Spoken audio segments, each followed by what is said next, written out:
Before I start this video, I just want to let you know that there are spoilers within this analysis video. So if you have read Cormac McCarthy's Outer Dark, then I hope you enjoy this analysis of his novel. But if you have not read Cormac McCarthy's Outer Dark, then I should suggest that you either pause the video or switch to a different video.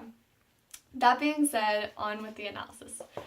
Cormac McCarthy is known as a brilliant writer, and he evokes numerous thoughts and numerous questionings of the human psyche and the darkness of it.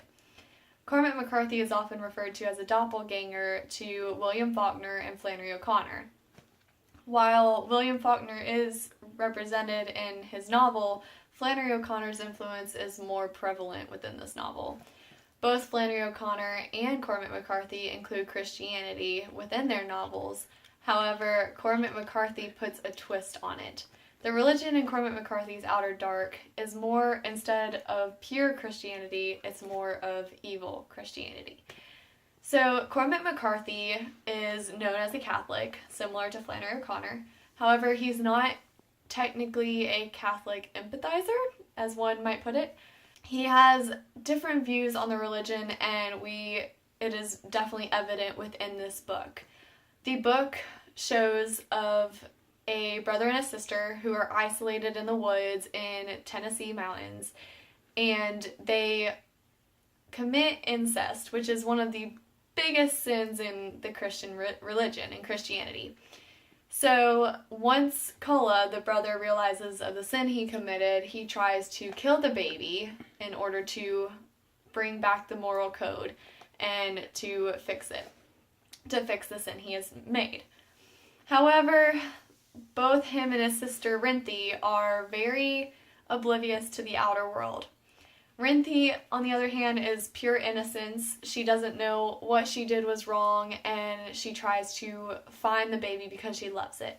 So on their quest in finding this child, and for Kola finding Rinthi after she runs away, they encounter a town. The town represent Christianity, and the townspeople represent a distorted view of Christians. The townspeople often manipulate, and they're very skeptical and very judgmental of anyone new who enters the town.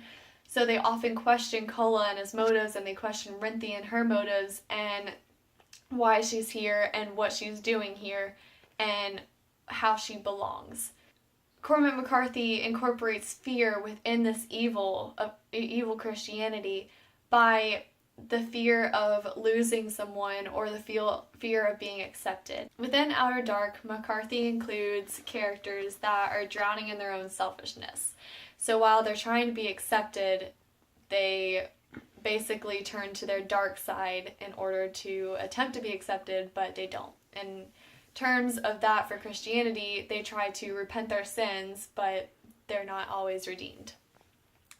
As Christopher Metris put it in his analysis of Cormac McCarthy's Outer Dark, in the first sustained critical analysis of Outer Dark, Vereen Bell concluded that McCarthy's second novel was as brutally nihilistic as any serious novel written in the century. Metris goes on to disprove that statement, just like I'm about to. Cormac McCarthy's Outer Dark is not nihilistic. It may be brutal, and it may be very violent and very gruesome and grotesque, but it is not nihilistic. It only shows a distorted view of Christianity. It shows the evil side of Christianity and how Christians can be hypocritical or interpreted or just absolutely changed because of their human psyche, because of our human nature. So while McCarthy did not completely flat out say that Christianity is in this novel, it is. And because the townspeople are shut off from the world, just like Rinthi and Kola, their view on religion is distorted and twisted. And another source mentioned that from Christopher Nelson, he hit the nail on the head when he said, "We experience and subdue our fears, then move on back to the natural or real world." Outer Dark, however, refuses this definition of horror and rejects allegory. In this book, fear plays a major role in the evil aura. fear can often make people do things they do not want to do, or they act on impulse. And one of the things in McCarthy's novel is that a lot of the characters act on impulse. For instance, Cola goes to leave his baby for dead, but in the end his baby ends up dying because the three murderous group of men end up killing the baby. So the three murderous group of men in the novel act as the unholy trinity, and they go around killing innocent people, and they don't really have a care in the world, and they're seen as clearing or cleaning or expunging the earth from the sin that has happened. Also, the supposed priest does everything but save. He does not preach love of God. He doesn't preach like saving people. He basically condemns Cola to being hanged.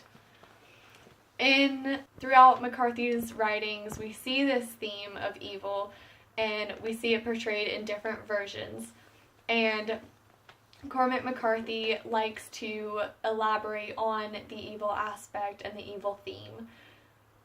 Overall, this was a very dark and very gruesome book, but I think Cormac McCarthy definitely showed a different version of religion, and it helps people realize that every religion can be distorted, but we either choose to go our good side or we choose to go to the dark side.